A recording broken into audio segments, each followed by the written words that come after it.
They got Lil Durk in a hole for basically some BS, and right now we're gonna show the paperwork. Long before that footage ever surfaced, hints had already been circulating within the music world that something major involving G Herbo's longtime associate was on the horizon.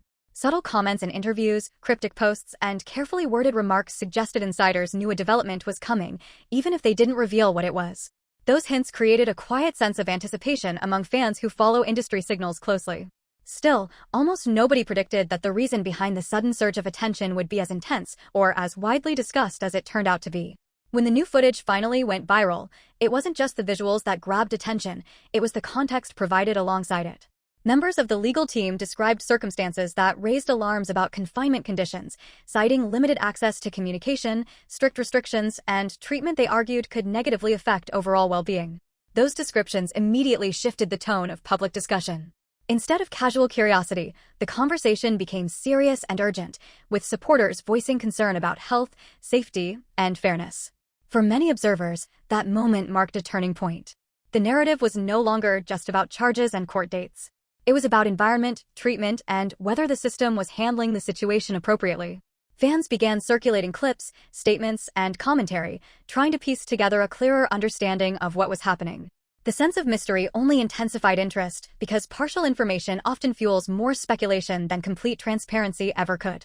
At the same time, another debate started gaining traction online, whether fellow artists were showing enough solidarity. Some fans argued that the industry should have rallied more visibly, pointing out that public support from peers can influence both perception and morale.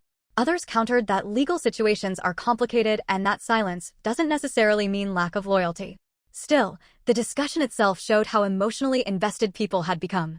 Moments like this reveal how quickly a story can evolve once new material enters the public sphere. What began as scattered rumors transformed into a full-scale conversation spanning legal analysis, fan reactions, and industry politics. And once that level of attention takes hold, it rarely fades quickly.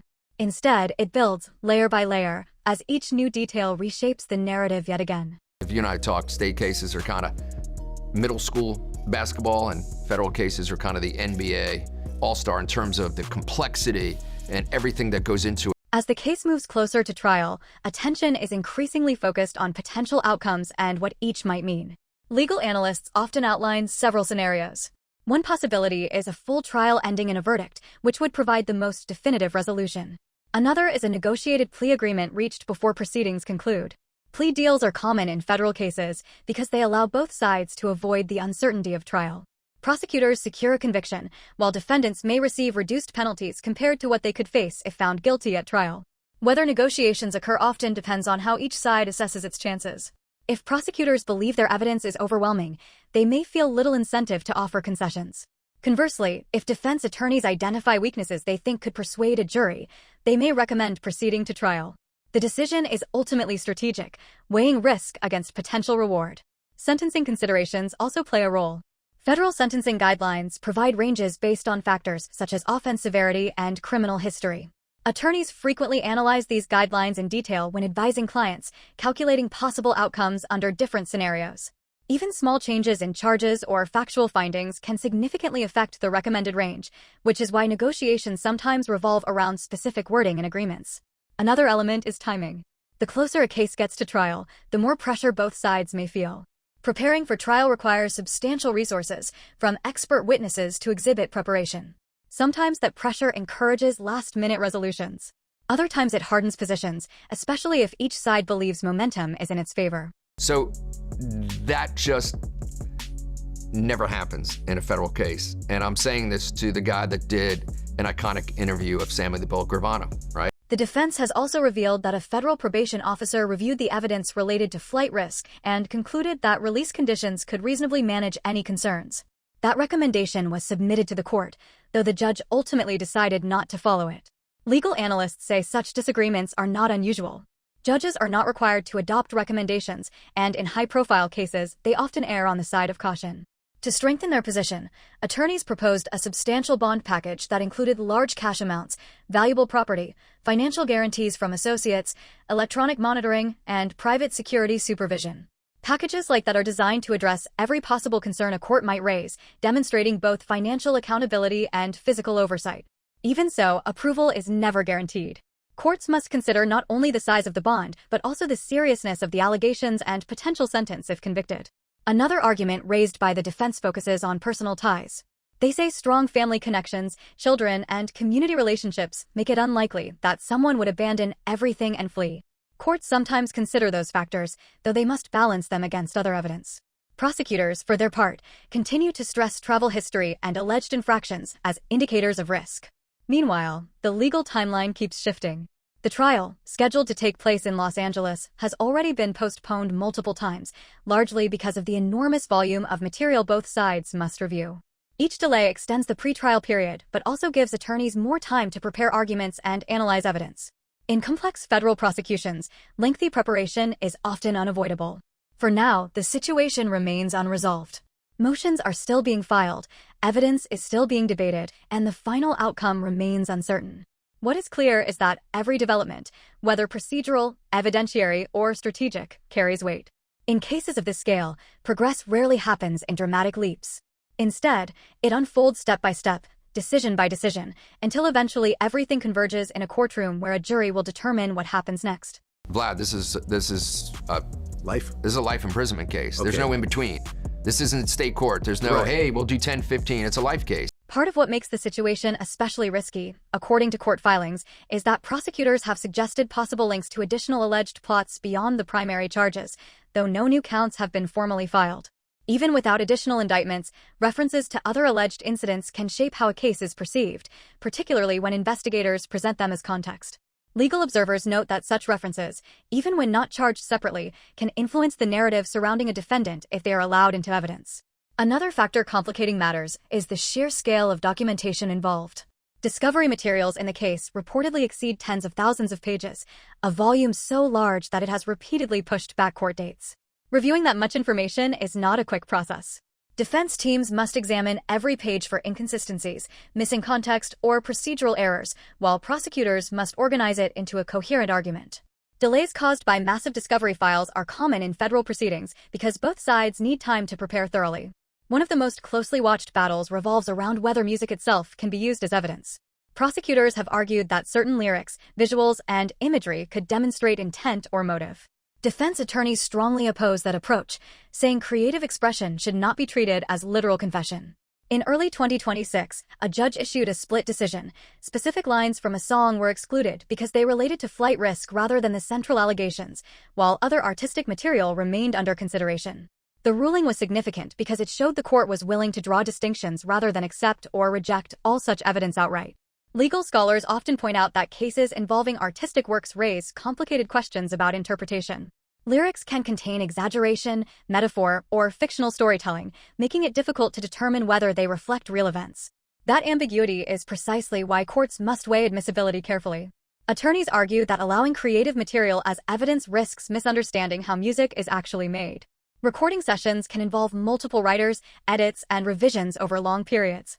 A finished track may represent a collage of ideas assembled across months rather than a snapshot of one specific moment.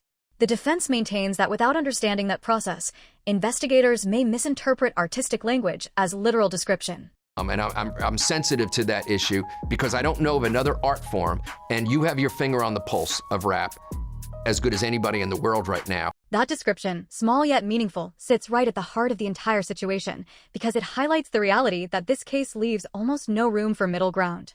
According to defense attorney Drew Findling, the stakes are unusually stark. In many criminal proceedings, negotiations can lead to reduced charges, plea agreements, or sentencing compromises that create a range of possible outcomes. Here, he has emphasized repeatedly, the structure of the federal system makes that kind of middle path far less likely, especially when the allegations are as serious as these.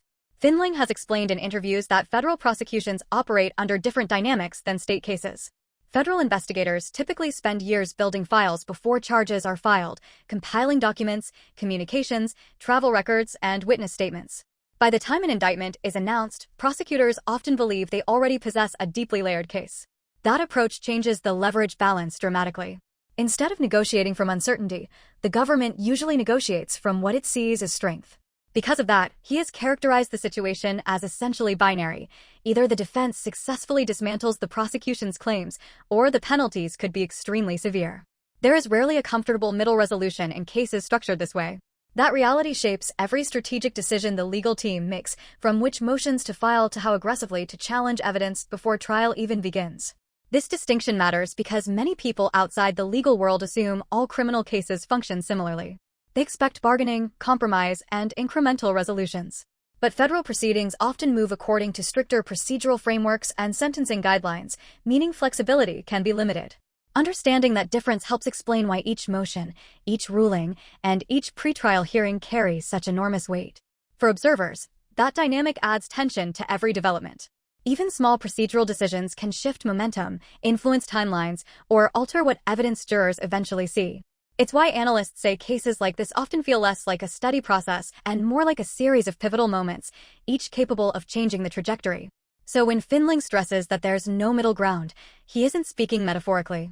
He's describing a structural reality, one that makes every ruling, every argument, and every piece of evidence potentially decisive. People are locked in. I mean, they are locked in. They're in front of grand juries. There are multiple interviews. Closing arguments represent the final opportunity for attorneys to speak directly to jurors before deliberations begin, and they are often crafted with exceptional care.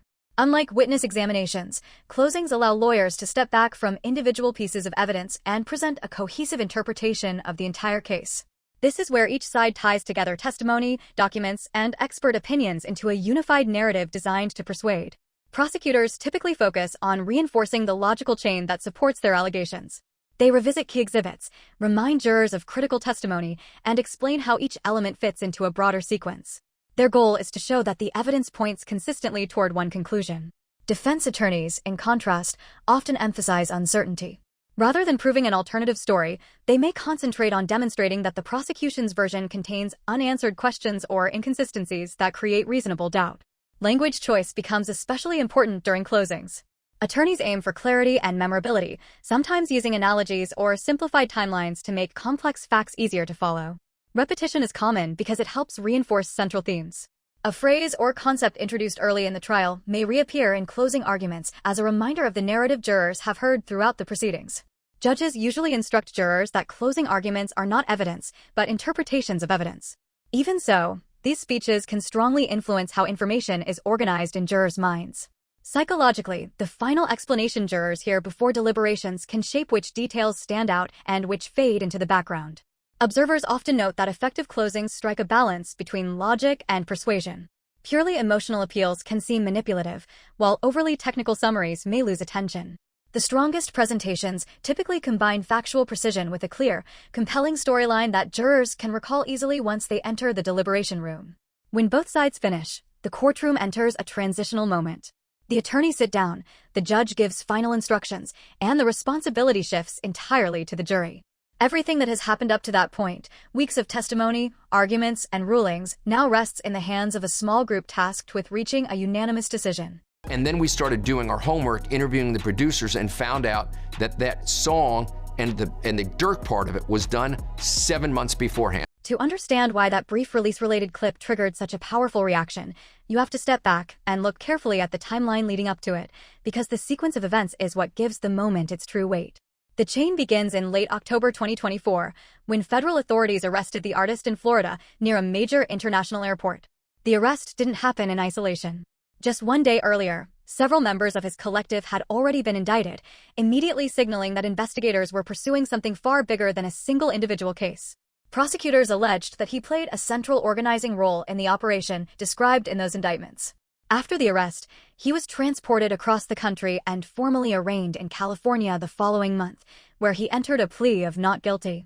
The court ordered that he be held without bond, and from that point forward, every attempt by his legal team to secure release before trial was denied. In December 2024, a bail request was rejected after authorities cited alleged rule violations involving phone usage. Months later, another review produced the same result.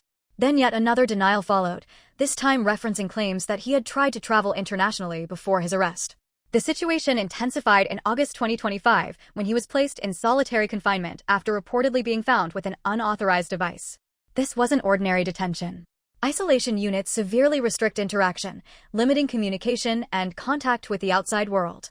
He remained there for more than 4 months, during which he was reportedly allowed only minimal phone access and no in-person visits. His attorneys later argued in court filings that such extended isolation violated federal standards and potentially constitutional protections. In early January 2026, a legal motion challenged those conditions. Shortly afterward, a review was held, and within days he was moved out of solitary confinement and returned to general population. A scheduled follow-up hearing on the issue was ultimately canceled because the matter had already been resolved. Although he remained in custody and still faced extremely serious charges carrying the possibility of life imprisonment, that transfer marked the first tangible change in months. For supporters who had been tracking every filing and update, the shift felt enormous. His attorney described it as a small but meaningful step, a phrase that perfectly captured the moment. It wasn't freedom. It wasn't victory. But after months of setbacks, it was the first sign that something, even something modest, had finally moved in a different direction. And I guarantee you that Vlad cannot tell me another musical genre in which the government plays the... As the case moves closer to trial, attention is increasingly focused on potential outcomes and what each might mean. Legal analysts often outline several scenarios. One possibility is a full trial ending in a verdict, which would provide the most definitive resolution. Another is a negotiated plea agreement reached before proceedings conclude. Plea deals are common in federal cases because they allow both sides to avoid the uncertainty of trial. Prosecutors secure a conviction, while defendants may receive reduced penalties compared to what they could face if found guilty at trial. Whether negotiations occur often depends on how each side assesses its chances. If prosecutors believe their evidence is overwhelming, they may feel little incentive to offer concessions. Conversely, if defense attorneys identify weaknesses they think could persuade a jury, they may recommend proceeding to trial. The decision is ultimately strategic, weighing risk against potential reward. Sentencing considerations also play a role. Federal sentencing guidelines provide ranges based on factors such as offense severity and criminal history.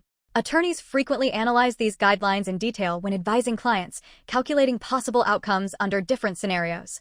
Even small changes in charges or factual findings can significantly affect the recommended range, which is why negotiations sometimes revolve around specific wording in agreements. Another element is timing. The closer a case gets to trial, the more pressure both sides may feel. Preparing for trial requires substantial resources, from expert witnesses to exhibit preparation. Sometimes that pressure encourages last-minute resolutions. Other times it hardens positions, especially if each side believes momentum is in its favor. He's got kids. He's got family. He's got his mom who he loves. He's got his dad who he's waited until 2019, after 26 years, to have a relationship. Another critical phase that observers are watching closely is cross-examination, widely regarded as one of the most powerful tools in courtroom litigation. While direct examination allows a side to present its own narrative, cross-examination is where opposing counsel tests that narrative under pressure. Attorneys use it to probe for inconsistencies, challenge memory, question motives, or highlight contradictions between testimony and documented evidence. Effective cross-examination is often concise and controlled. Rather than asking open-ended questions, lawyers typically use leading questions that guide witnesses towards specific answers. This technique limits opportunities for lengthy explanations and keeps testimony focused. A well-structured sequence of short questions can gradually reveal gaps or conflicts in a witness's story, sometimes altering how jurors interpret earlier statements. Preparation is essential because successful cross-examination rarely happens spontaneously. Attorneys study prior statements, depositions, and records to identify areas where testimony might be vulnerable. If a witness previously said something inconsistent, even a minor discrepancy can become significant when presented clearly. Jurors may begin to question whether the witness is mistaken, forgetful, or unreliable. At the same time, cross-examination carries risks. Aggressive questioning can sometimes backfire if jurors perceive it as unfair or hostile. Lawyers must balance firmness with professionalism, maintaining credibility while pressing for answers. Tone, pacing, and word choice all matter. A calm, methodical approach often proves more persuasive than dramatic confrontation. Judges monitor cross-examinations closely to ensure fairness and relevance. If questioning becomes repetitive, argumentative, or strays beyond permissible topics, the judge may intervene. Such interruptions can affect courtroom dynamics, occasionally signaling to jurors that a line of questioning is problematic. For spectators, cross-examination is often the most dramatic portion of a trial because it reveals how well each side's narrative withstands scrutiny. For jurors, it serves a more practical purpose, helping them evaluate which testimony is dependable. By the end of this phase, witnesses who once seemed certain may appear less so, while others may emerge more credible after withstanding intense questioning.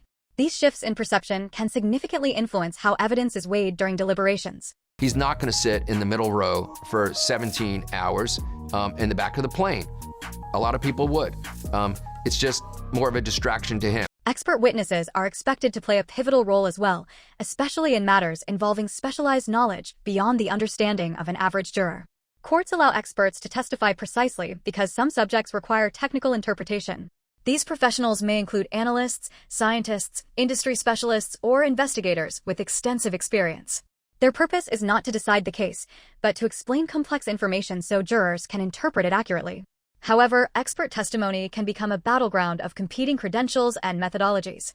One side may present an expert whose conclusions strongly support its theory, only for the opposing side to call another expert who disputes those findings. When that happens, jurors must evaluate not just the opinions offered, but the reasoning behind them. They may consider factors such as education, professional experience, objectivity, and how clearly the expert explains technical concepts. Cross-examination of experts is often intense because attorneys try to expose weaknesses in assumptions or methods. If an expert relied on incomplete data, used an unconventional formula, or overlooked alternative explanations, opposing counsel will highlight those points. Even subtle concessions, acknowledging uncertainty or admitting that multiple interpretations are possible, can reduce the persuasive impact of testimony. Judges also serve as gatekeepers for expert evidence. Before experts are allowed to testify, courts typically review whether their methods meet established reliability standards. If a judge determines that an expert's approach is not scientifically or professionally sound, that testimony may be excluded entirely. Such rulings can dramatically affect a case, particularly if one side was relying heavily on that analysis. For jurors, expert testimony can be both illuminating and overwhelming. Technical language, charts, and detailed explanations may require careful attention. Attorneys therefore often ask experts to translate complex ideas into plain language. The most effective experts are not only knowledgeable but also able to communicate clearly, helping jurors grasp concepts that might otherwise seem intimidating. In high-stakes trials, the credibility of experts can sometimes carry as much influence as the factual evidence itself. When jurors trust an expert's explanation, they may be more inclined to accept the conclusions that follow. That is why both sides invest significant effort in selecting experts whose qualifications and presentation style strengthen their overall argument. They got Lil Durk in a hole for basically some BS, and right now we're going to show the paperwork. Financial analysis is another element drawing attention from experts. When allegations involve monetary activity, prosecutors frequently rely on forensic accountants to reconstruct transactions and trace the flow of funds. These specialists examine bank records, wire transfers, contracts, and digital payment histories to identify patterns. Their goal is to show whether money moved in ways consistent with legitimate business activity or in ways suggesting concealment or coordination. Such testimony can be highly persuasive because it is grounded in numerical data rather than personal recollection. Defense attorneys, however, often challenge these interpretations by arguing that financial patterns can have multiple explanations. A transfer that appears suspicious at first glance might reflect ordinary business arrangements once context is provided. For instance, large payments could represent investments, loans, or revenue splits rather than illicit activity. To support that argument, defense teams may hire their own financial experts who review the same records but reach different conclusions. When dueling experts testify, jurors must decide which interpretation seems more credible. Another issue is complexity. Financial evidence can be dense and difficult to understand, especially when it involves layered transactions or technical terminology. Lawyers therefore spend significant time simplifying charts and visuals so jurors can follow the logic. Demonstrative exhibits, timelines, diagrams, and summaries are commonly used to translate raw data into clear narratives. Courts allow such exhibits as long as they accurately reflect underlying records. I enjoy my time with him. He smiles. He smiles from ear to ear. He's just respectful to everybody on the team. Another dimension that analysts say could shape the outcome is jury perception, a factor that often matters just as much as legal arguments themselves. In high-profile federal trials, jurors are not only evaluating evidence, but also assessing credibility, demeanor, and consistency. Attorneys on both sides understand this, which is why preparation often extends far beyond documents and testimony outlines. Witness coaching, mock examinations, and simulated cross-examinations are standard tools used to anticipate how statements will be received once presented in court. Even subtle details, tone of voice, pauses before answering, body language, can influence how believable a witness appears.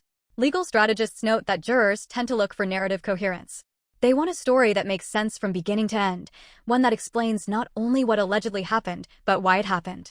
Prosecutors typically attempt to build that narrative using a timeline reinforced by records, communications, and testimony. Defense teams, by contrast, often focus on breaking that narrative apart, highlighting gaps, inconsistencies, or alternative explanations that introduce doubt. The clash between those two storytelling approaches frequently determines which side jurors ultimately trust.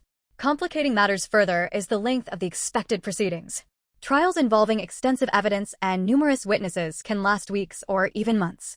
Over that time, jurors must absorb large amounts of information, sometimes including technical details about financial transactions, digital data, or forensic analysis. Courts usually instruct jurors to consider only what is presented inside the courtroom, but maintaining focus across such a prolonged process can be challenging. Attorneys know that attention spans fluctuate, which is why they often repeat key points throughout the trial to reinforce their central themes. Observers say this case may hinge on which side presents the clearer and more consistent narrative rather than which side simply introduces more material. Quantity of evidence does not automatically translate into persuasiveness. In fact, overly complex presentations can sometimes confuse jurors, weakening their impact. Skilled litigators therefore aim to simplify without oversimplifying, translating complicated facts into a logical sequence that is easy to follow.